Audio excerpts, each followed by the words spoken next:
if I come in one day and I have a headache, okay, to me, I think, well, it could be my allergies. My sinuses are acting up and it's a sinus headache, or it could be I have stress and it's a stress headache.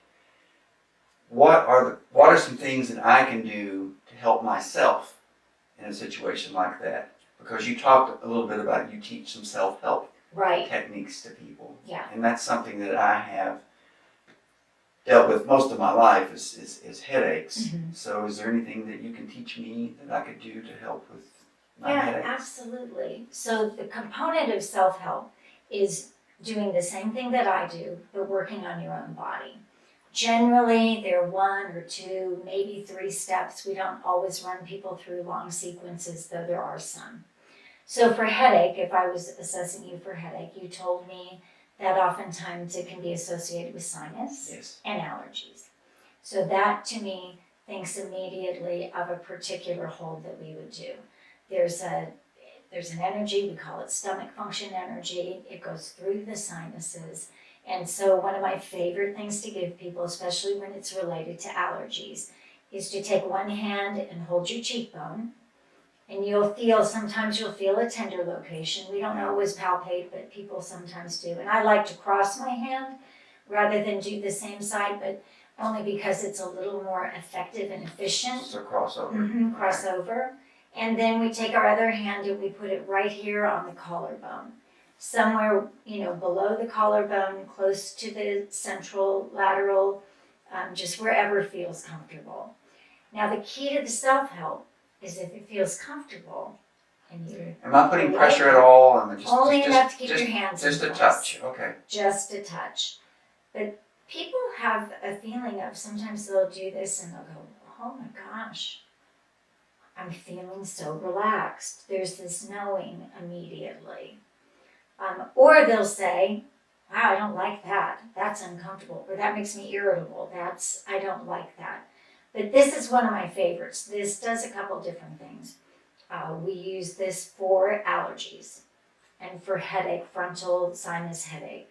Is there a time? A length of time that you say? I like to say you can do 2 or 3 minutes at a time. Okay. You can do both sides? Generally, we tend to do the side where you're experiencing the discomfort, unless I know that that energy crosses over to the other side, so I might have you here to work on, like if your headache was more that your eyes were hurting, I would have you putting your hand at the occipital on the opposite side, because there's that opposition, right, for the occipital to the eye. And then the next hand I might have you try here, and then move it here, and move it here, and see, because liver function energy goes right through the eyes. Right. And you might have told me something like, my stomach's also been upset. Well, then I'm over here. Or you might have said, I had kind of a lot to drink the other night. Well, that would be affecting your liver energy, so I might put you on this one. And then I always tell people, take a few minutes on each step, see how it feels, and if you like it, stick with it. And then that's when I'm thinking 15, 20 minutes. But it isn't 15, 20 minutes with a meditation, on, or you can watch TV, you could watch the ball game. Right. It's anywhere, any place. So now this you probably wouldn't do in public. But if you were in public and your head started to hurt, you might do this.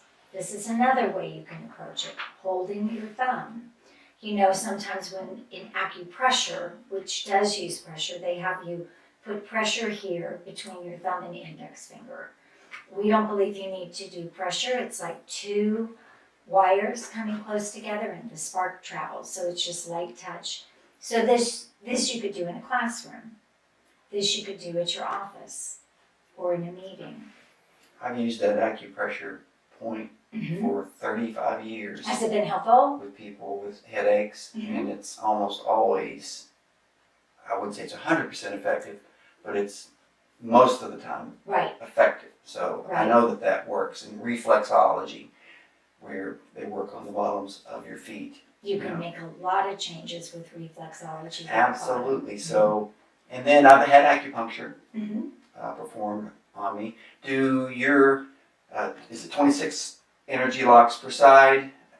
26 Are on they each similar to side. what acupuncture Some of them line spots up, would be? but acupuncture, they talk about points because they're very specific along pathways, and there's 300 plus. Okay. Ours, we think of these energy locks as the size of your palm. So, for example, I have a friend who works on elephants in Africa. They are really big. I work on horses. A hoof is really large, hard for me to miss with my hand. But this is about how big they are. So, for example, there's one on each side here on the knee. So about the palm of your hand? About the palm of the hand, so you can't miss them. So that's one of the difference between acupuncture. And then in working with acupuncturists, an acupuncturist friend of mine says that she feels like Jin Shin Jyutsu is different in terms of the effect you get. Acupuncture, and this isn't 100% true, is more on the physicality. Jin Shin Jyutsu goes into what we call the deep channels, which go more into the mental, emotional aspect. So it's great for trauma. But acupuncture is too. These things do cross over. I like Jin Shin Jyutsu because people can keep their clothes on.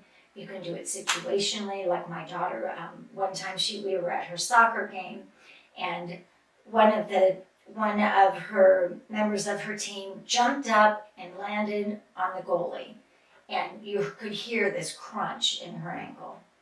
So she's tough as nails. She didn't want to leave, so she went to the side of the field. That's what soccer girls are, right?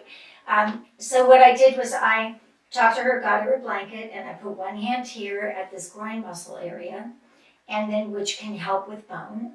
And then I put the other hand on her ankle. So she had ice on her ankle. I just put my hand on top of it, and it felt like fireworks. And so I did that until it finally started to calm down. And then I started to feel this rhythm, this rhythmic pulsation. And she had done this before. It put her out for 6 weeks. And we were at the state finals. So we wanted to win, and we needed her. So she ended up going to the emergency room the next day because there was no point, swelling's big. They went. Turned out it wasn't broken. She had had some ligament involvement, but it was completely different than the last time she had done it because she had had this. She went so that was on a Friday. On Monday, we went back to the game. She played. So it was not 100%. But she was tough, but it was enough that she could play a really good game. And when she finished, she came running up into the stands, and she just said she knew that Jin Shin Jyutsu was the difference because she had had the same injury before. Right. So that's kind of fun. And that's the key. If you can get to things right away, you can make a change more quickly. Now, projects, we call them projects, that are more long-standing. They take longer to shift and change. Chronic, any kind of chronic. Any kind of chronic. But when you have the acute, Jin Shin Jyutsu is great for that because we can get to the source right away.